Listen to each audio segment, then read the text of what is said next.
You got to hand the gong to Thad because he's going to kick us off after the music. That's my plan. Do I just hit? I just sit still. Well, you just do what you want to do. Yeah. Okay. Yeah. We wait for Evan to play the intro song, and we go from there. Yeah. Oh, you want the intro song? Yeah. Of course we do. See? What do you think? What do you think of this? Oh, nice. That's actually Bryce. He's playing. He's got like the harmonica and This is good. yeah. Little jazz fusion kind of going on. Yeah. All right. This is the ceremonial gong. We'll give it to you. We ask very good. all guests to hit the gong this to thing come up initiate Make sure the podcast. Make sure this is done Let's hear it. properly. Like good ring. That was good. Excellent. Good technique. Yeah. Now we can begin. Yeah. Perfect. Well, Thad, thanks for joining us. Yes, glad to be here. Is this your first ever podcast experience? It is I did something with Josh, but the video didn't turn out. Yeah. And then there was the corn thing. But this format, yeah, I would say that's a fair statement. Okay, cool. You ready? You excited? I'm ready. Let's go. I am Okay. excited. Go. Well, What have you prepared for It us? took me 45 minutes to get here on a 20-minute drive because It's really snowy out. snowy and awful Yes. out and slick, and Yeah. people are driving January is miserable. like insane people out there. So Yeah. Our loyal listeners will be upset with us because we missed last week because we got snowed out and weren't able to record. Yeah. But we're back today. This episode hopefully will go out later today. Oh, right. So today's going to be super topical. I would like to talk to you guys about CES stuff. Excellent. Did you guys pay attention to CES at all? I did. I looked at some of the CS stuff, but I want you to guide us in what you've I said. did not. Okay. I'm going to start. I know that Apple's Vision is coming out today for $3,500. They probably have something. Did you at pre-order CES. No. Oh. I'm not paying that kind of money for that. Yeah. Yeah. I think I have friends that will do that. That I can experience it. I did hear someone took the Apple Vision and they did an article that cross compared it against the pin that we talked about, the Humane pin, and they said it made the Humane pin look like a toy. And I was like, "What? Seriously?" So very interesting. It will be interesting. all right, guys. 'Kay. Did you see this? Let's hear it. Did you see the Rabbit R1? I don't know if I Rabbit did. tech? I don't know if I did. Okay. We're not. I don't think we'll have audio for this, so you guys will have to kind of Read lips. or captions if you're literate. But, He prefers lips. okay. So this, in a nutshell, is a handheld AI device. You'll see it in a moment. They built their own operating system for it that they call the Rabbit OS. It's Very Apple imagery. the Rabbit OS is a large action model instead of a large language model. The idea is that this device will just do things for you. It takes actions rather than it just putting out some fun text and writing a poem for you. It will do actions for you. Yeah. And how it does that is it's almost interacting like Playwright and some of these test automation suites where it acts like you and interacts with these different apps. But they give you a physical device to do it. There's a camera on board this thing. I'll bring up the. So let me ask you a question, Bryce. So Yeah. it interacts with apps on your behalf. Yes. I see. Okay. Yep. Note the price point. We'll come back to that.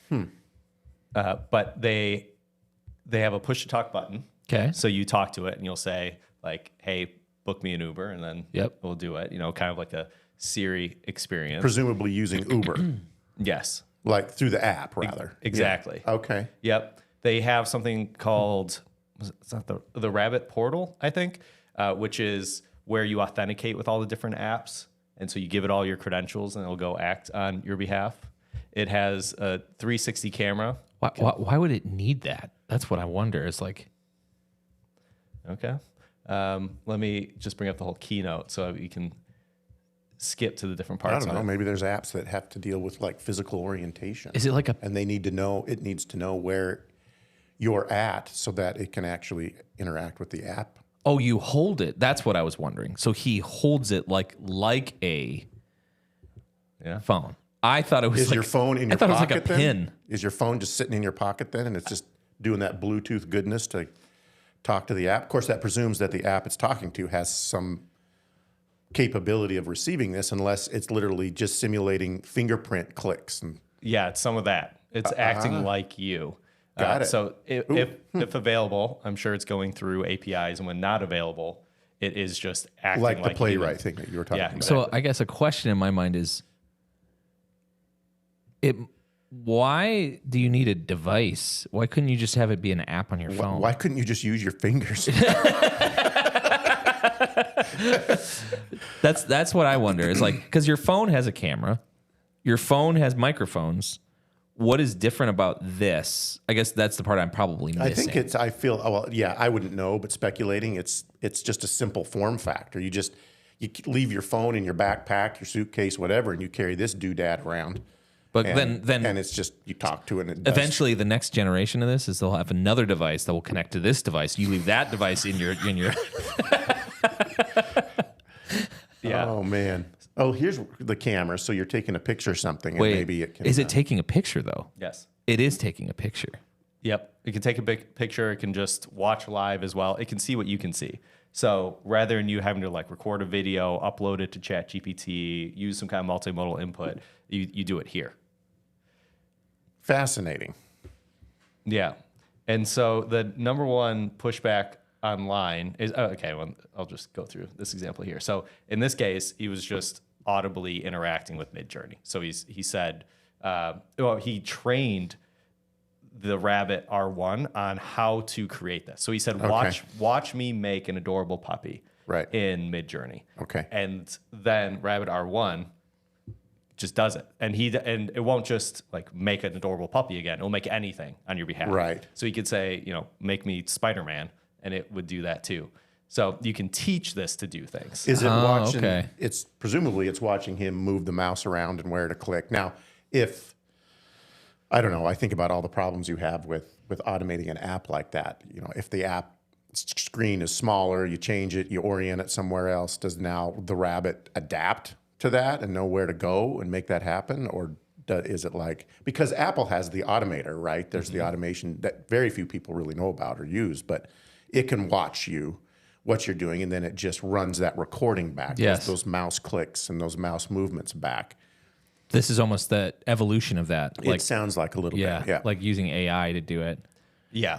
So that's what these automation tools have been around for a while. And the three of us could automate our way through this. We could accomplish this ourselves. But I think this is an attempt at making this an accessible form factor for the average person, right? Like Sure. anyone can now automate these experiences, right? Yep. I guess a question in my mind is, I feel like a lot of these AI technologies coming out, like they really show, some of them can demonstrate, oh, look at the cool thing it can do.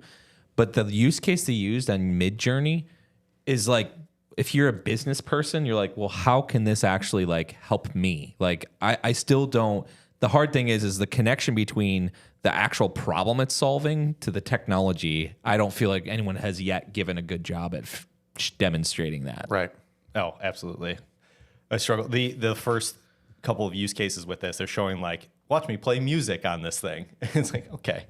My phone can't do that. So weirdly enough, price point, they're positioning against the smart home assistants. So you Okay. see this, they're saying like those are $229, and then these smart glasses, $300, $600, the pin being $700. But then you get to the Rabbit R1, and I think it's $199. $200, yeah. Yeah, exactly. So it is relatively affordable and kind of like a toy. see, at that price point, $199, I would consider it. Yeah, I would to play around with it, but like when we looked at the pin and it was like $700 plus a subscription plus, and you're just like, that's a lot. No subscription. I know. I noticed that. Evan, did you see this? He just nods. Yeah, I noticed it. I've been watching. Let's get one for everybody in the room. subscriptions. What do you think of this, Evan? I'm curious about your thoughts. I would kind of align directly with you and Bryce about the use case of like, Right. where do I see myself using it again? Yeah. Yep.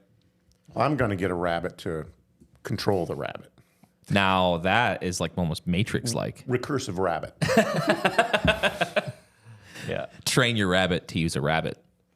And I suppose that little wheel is to do something. Is that there's the button I saw, but I never saw him do the thing next The to the wheel. button. Oh, that's true. I didn't see that either. What's that wheel for?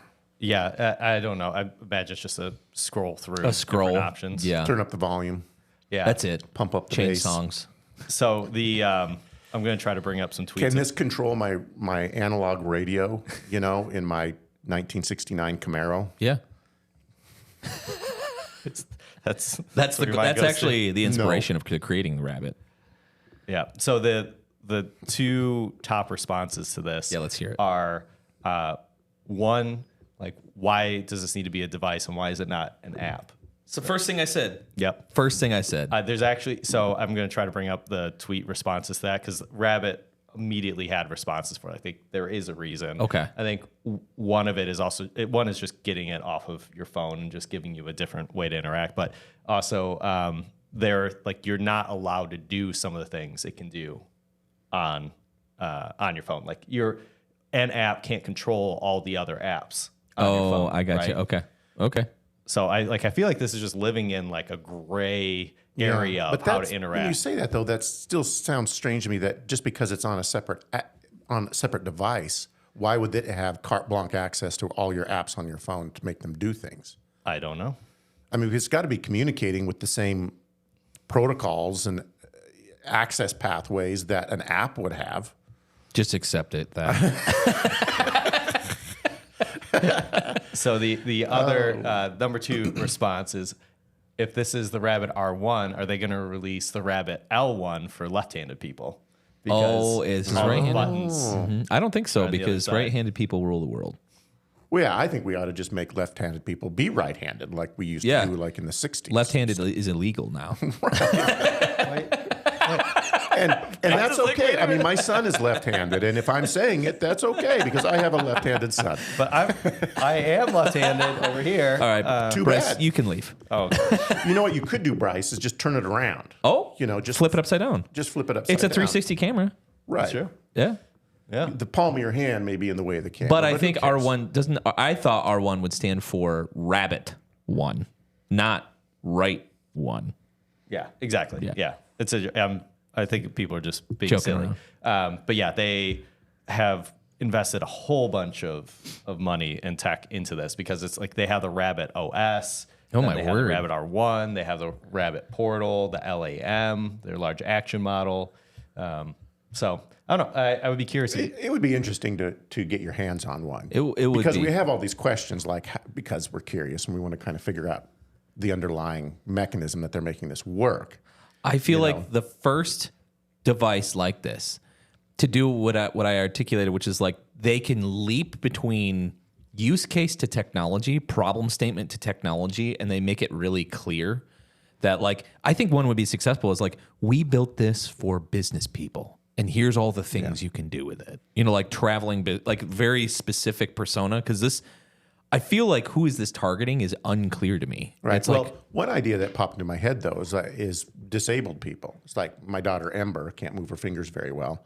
Something like this, we could train it then to like do menial tasks, that require a lot of steps for her would be brilliant. See, but they should- that's a they should very say small market though. They should, but See? that's not like you're not going to get rich in that market. Right. There's just not enough. You just don't have enough customers. Right. But it's cool. yes, it is. Yes. Yep. Yeah, I'm looking through more of the feedback here, and I think a lot of people are looking at this from the wrong angle because they're so quick to say, "How is this better than a phone?" Like that, Right. And I don't like they're not pricing it like it's a phone alternative, and I don't think Yes. they're claiming it's a phone alternative. It's No. supposed to be an augmentation. Now, is it worth spending $200 on an additional thing to do that? when Right. there's no clear use case for you? Like it'd be interesting a year from now when people have done some really awesome things That's with the right. R1 and they show like here's how I automated my life using this and look how Yes. much better it is. Right. Then I think people can jump on board, but their use cases are so bad. They're right now. bad. I think I look at like if you compare Google Android to Apple, and I'm talking about early days, Apple was excellent at marketing because you could see yourself in the marketing. You know what I mean? You could see yourself, oh, there's the use case. There's how I'm going to be using it. Right. And with Android, I felt like early days, it was all about specs. They're like 4 gigahertz processor. And you're like, what Well, does most that people do for don't me? know what that even is. No, yeah, Right. exactly. Apple was very good at, and still is at, advertising and targeting People. People. Yes. Yeah, graphics designers or Yes. people that just need the computer from the point of like, I need a toaster. Yes. You know, so I need this thing to be able to write Toaster, papers or do Apple, whatever. same thing. What? Okay, so you said there were some people. Like, what was the general consensus? You said one thing, and then I don't know if we got to the second or third. Thing. The first thing was why is this not just an app? The second is what do left-handed people do? Oh. And then some of the positive feedback is I'm excited to have an AI agent in my pocket, and this is a better way to get data into AI. Sure. Well, that makes sense. Yeah. Yeah.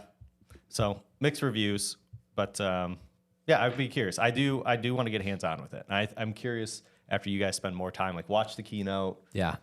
See what people are saying about it. I'm curious where your guys' heads go Hands up. if you spend some more time with it. There's I've said this before, but I think what will be really, they compared themselves against a home device like an Alexa, right? And so I really feel like once Alexa becomes smart with like a large language model and they say large language actions? Is that what Large action model. large action model. I feel like Alexa will get there because you can start to be smart about what you're asking and then the integrations to it. But I read an article the other day that it's been rife with like internal struggles and conflicts in getting this next version out, which for whatever reason. So, but Cool. All right, guys, I got the next thing for you. all right, let's see it. Sweet. AI powered binoculars. Yep.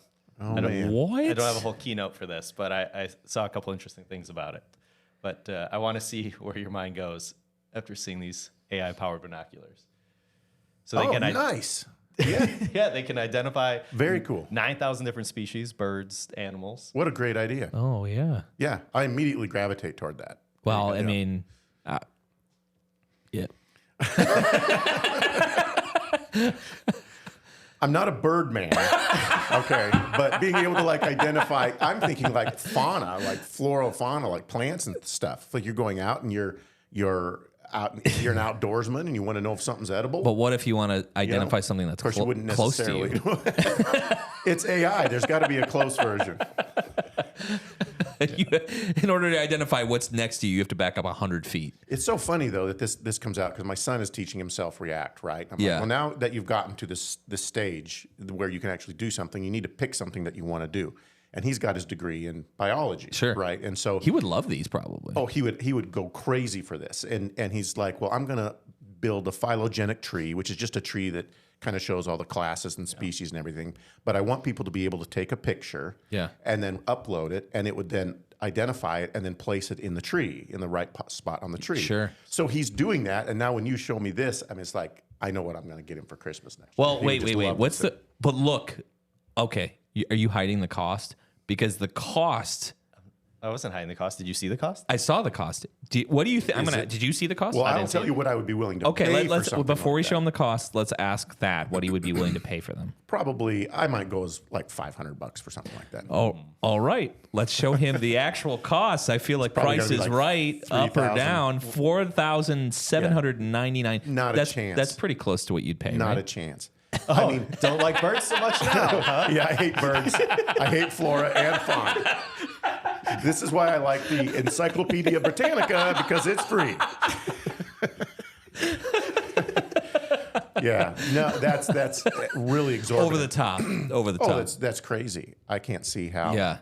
I think that target market is retired people looking through the window at birds all day. Yeah, retired Yeah. ex-CEOs of very large companies. Yeah. Exactly. Well, I can't imagine someone being willing to spend that much money, but not already having that information in their head. Like not being able to identify that's a good that point. type of bird. Like you have to be passionate About birds. about birds or whatever you're watching. Yeah. In order to spend that much money on it, so Right. like this probably isn't enriching it that much, unless and I don't know all the features. Maybe it's also cataloging and like it'll document that you saw this bird this amount of times. In Even this place still, and, To your point, you'd have to be like a professional bird watcher or in the field. Where now what does it you're mean collecting this to be data. a professional bird watcher? There's got to be a name for it too. Ornithologist? Is that what There you bird go. Yeah, it watchers is. are? That's Are you right. serious? Yeah, you're right. It's an ornithologist. We don't need it. Encyclopedia Britannica. We have Bryce. We got Encyclopedia Bryceanica. I like that. I'll take that. But I think for research, yeah, at that price point, like a company, if you're sending, because Ashton is out applying for jobs where they want you to go out and do the field and catalog and Yeah. get all this stuff. Well, he can just zap it now, and it would automatically go in and identify it. So that's pretty cool. Yeah, Swarovski. Is this like the crystal company? They're making binoculars now? Swarovski? I have no idea. Boy, look, that bird is really still. Now, I think it's fake. It is fake. now, if they could break into another market, hunters, just a couple attachments needed. So Put that do a scope. all of a sudden, Bryce is like, "What?" The reaction you all of a sudden you went to, you're like, that's hilarious. I didn't know where you're going with it, and I didn't realize you were weaponizing it. I didn't say I that. thought I you were can't going believe to you turn did it that. into a scope that you yeah. could stick it on a gun. You could stick it on a gun. I did think that would become a bigger hobby than it is. I thought there would be a lot of hunters who don't actually want to kill, but they would just want to like capture the moment. Yeah. You know, like Right. Does it take pictures? That's a question too. I'm wondering. And maybe does it connect with your phone? For $5,000, it better. It better do a lot All of things. of those should be yes. Yes, they all should be yes. Connects with your phone. look at this guy's subtitle here or his tagline. Outdoor goods company owner.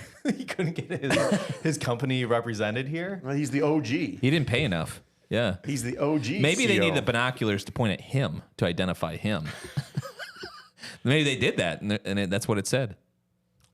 I don't know. Outdoor goods company owner. All these examples, though, it only identifies birds that are on placards. Right? It can't do it real birds. What would happen if you pointed at a human? Would it literally give you like the genus and the species and the whole bit? Or just say unknown? I'm trying to read that. When a user takes a photo, the app should check whether they're in a national park. Sure, easy. GIS lookup, give me a few hours, and check whether the photo is of a bird. I'll need a research team in 5 years. In CS, it can be hard to explain the difference between the easy and the virtually impossible. Yeah. So anyways, that's interesting. Neat. Yeah. So I thought you were for sure going to buy it. Now you're not? Not for the price, but if it's gifted to me, I'll happily accept it. I still don't know what the target market is for it. At almost $5,000. Well, yeah, that's the thing. That's I think insane. The price is too high. Yeah. All right, well, let's just mash these two things together. Let's just take some regular binoculars, tie it to a Rabbit R1, and just tell Rabbit R1 to, What is this? yeah, what is it? Right. We figured it out. I like it. We replaced it. $200? Yeah. Well, then you can mount the Rabbit R1 to any sort of binocular, monocular, binocular. See? And then it'll just take the picture and then That's tell you perfect. what it is. Absolutely. I don't see why you wouldn't do that. Okay, and then I have a question for you guys. This getting off of CES stuff. So I was thinking on my drive in this morning that new litmus test for AI tools would be, would you use it on a weekend? Okay, because I think there's a lot of stuff that you use for work. Like we can all list off things Which you that we use on a every weekend. day for. I can tell you the binoculars would not pass my weekend test. Why. I don't look at birds other than the chickens I have. Well, you can look at other things, Josh, besides It only birds. identifies birds. No, it's 9,000 species of Bird. It had a squirrel button on it. There's a squirrel button. You can identify squirrels. Yeah. Oh, so you have to Yeah, see, look. there's a squirrel. Okay, so bird, you're like, let me switch over to the large amount of squirrels. Birds and squirrels. Oh, and stars. There's a furry I see squirrel. stars too. Yeah, Oh, can you actually like? Look at constellations. I don't know. That could be interesting. Maybe they're getting into telescopes after this. I suppose anything you want to look at from a distance, that's a distance, and identify it. Okay, could have I will application. say this needs improved iconography because I don't understand any of it. So Did you see this except CEO? the camera button? The outdoor goods. He It's understood like it they're all. actually targeting the kind of people that would recognize those icons. Yeah. You want fancy like modern day icons. But look, This is for soups. That's Like- what this one is. it's for soups. Identification, but you have to back up 100 feet to identify the soup. What do you guys think this one's for? There's 2 stars. Well, one is a minus sign and one is an no, minus you minus flip sign. it, and one is it's or a 1 and a 2. You don't really know. Because when it's upright, when it would be selected, it would be 1 and a vertical 2. bars. Well, maybe it's a quote. It's a quotation mark. See, very good iconography. You know what I mean. But then there's a compass. Is that a compass? I didn't know what that was, but now that you said it's a compass, now it makes sense. See, it's not very obvious to me. Yeah, it's a compass. Maybe identifying landmarks. Maybe that's what that means. That could be. Pointed at Mount Rushmore. I don't know what this is. Something That with a phone. it looks like a heater or air conditioner. Right. Maybe for your eyes. That's like going in and out of the door. You can go in the door or out the door. Wow. Does this make you feel insecure when you see this marketing? Are your binoculars smart or dumb? Mine are definitely dumb. But then the means subtext I'm dumb. underneath this should say, "Is it necessary?"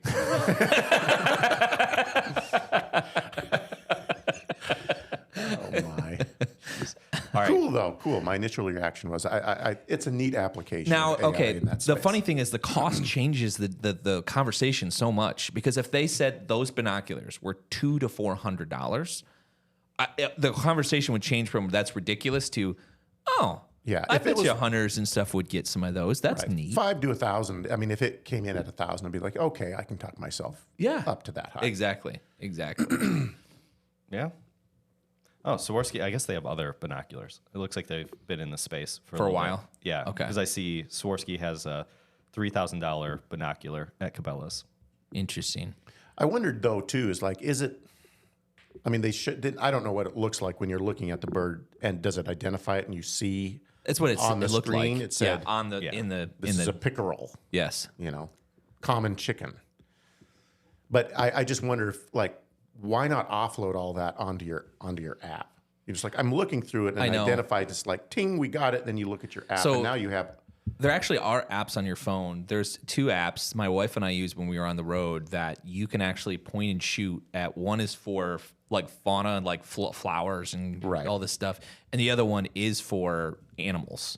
And so you just hold your phone up, and it'll actually do the same thing. But Right. it's like $5. Right. It's.